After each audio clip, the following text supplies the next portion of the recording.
যদি কোনো জায়গায় ইজতেমা হয়, যেমন টঙ্গীর ইজতেমা সম্পর্কে আমাদের ভাই বললেন যে ওখানে কিছু সাংবাদিকরা গিয়ে জিজ্ঞেস করছে, ওটা আমিও শুনেছি, সেই জন্য একেবারে মানে যখন নিজেই শুনেছি তো এটা মানে বিশ্বাস তো করতেই হবে। জিজ্ঞেস করছে যে আপনারা এখানে কেন আসেন, এই খেদমত করেন, এখানে হাজির হন? বলছে আমরা গরিব মানুষ, যেহেতু মক্কা যেতে পারি না হজ করার জন্য, তো এখানে আসি, আসলে মনে করি যে এখানে হজের সওয়াব হবে। এই জামাতে আসলে হয়তো আমাদের নেকির দিক দিয়ে অনেকটা পাওয়া যায়, এবং আমাদের বাংলাদেশে অনেক মুসলমান ভাই আছে, অর্থের অভাবে আমরা মক্কা মদিনায় যাইতে পারি না। এখানে বড় বড় মৌলানাদের কাছে শুনি যে ওখানে গেলে যে সওয়াব পাওয়া যায়, এই ইজতেমায় আসলে নাকি সেই রকম সওয়াবই পাওয়া যায়। তাই আমি আমার মুসলমান ভাইদেরকে বলি, আপনারা সবাই এই ইজতেমায় আসবেন, এটুকুই আপনাদের কাছে আমার অনুরোধ। এইরকম আকীদা যদি রাখে তো এটা বিদাতি আকীদা তো নিঃসন্দেহে, বরং এটা শিরক পর্যন্ত পৌঁছিতে পারে।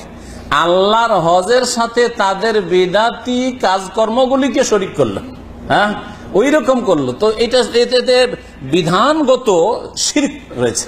হ্যাঁ, বিধানগত আল্লাহর বিধানের সমতুল্য মনে করছে তারা মানুষের তৈরি করা কিছু বিদাতকে, সুতরাং শিরকেরও আশঙ্কা রয়েছে এদের, অর্থাৎ শিরকি জীবন এদের।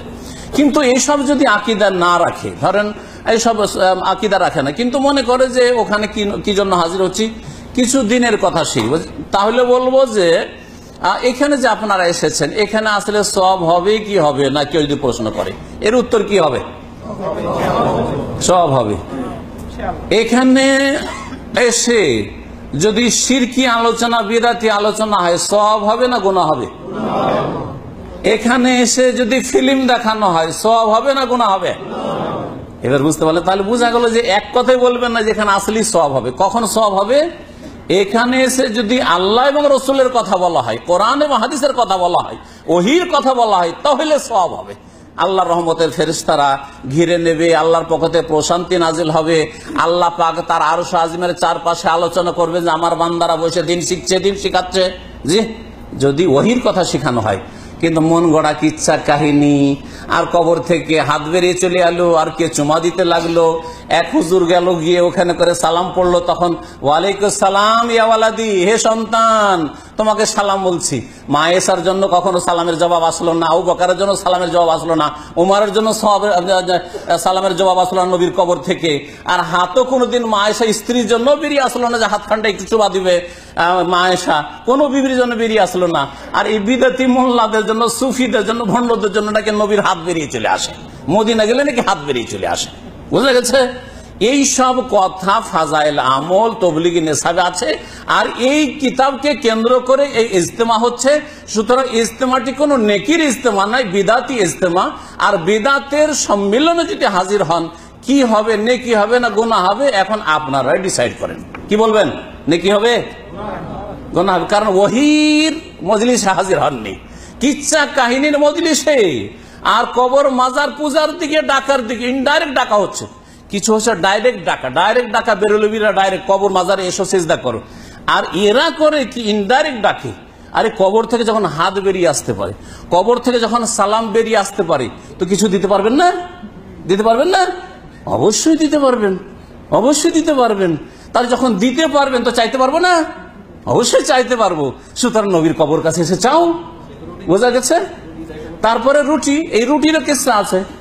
এক লোক আসলো, আর আসার পরে মসজিদে নবীতে এসে বলছে, ইয়া রাসূলুল্লাহ খুব ক্ষুধাও লেগেছে, আর কার বাড়ি ভিক্ষা করতে যাব, আর এই ক্ষুধার অবস্থায় আপনার মেহমান হয়েছি, কি খাওয়াবেন না খাওয়াবেন আপনি বুঝেন। এই শুইলাম, শুয়ে গেছে, একটু পরে রুটি চলে এসছে। নবী একবার রুটি হাতে নিয়ে চলে এসছে, এই বিশাল রুটি একবারে, বুঝছেন। বলছে যে রুটি খেতে খেতে অর্ধেক রুটি খাওয়া হয়েছে স্বপ্নে, তারপরে ঘুম ভেঙে গেছে। ঘুম ভাঙলে রুটি থাকে না থাকে না? থাকে। আপনার স্ত্রী খুব আদর যত্নে খাওয়াচ্ছে, আর খেতে খেতে অর্ধেক খাওয়া হয়েছে, অর্ধেক থালাতে আছে, গোস্তটা খাননি। কারণ বাংলাদেশে খাওয়া তো সিস্টেম একটা একটা করে, সবজি ভর্তা এইটি খাওয়া হয়েছে, গোস্ত বাকি, মাছ বাকি, আর ঘুম ভেঙে গেল।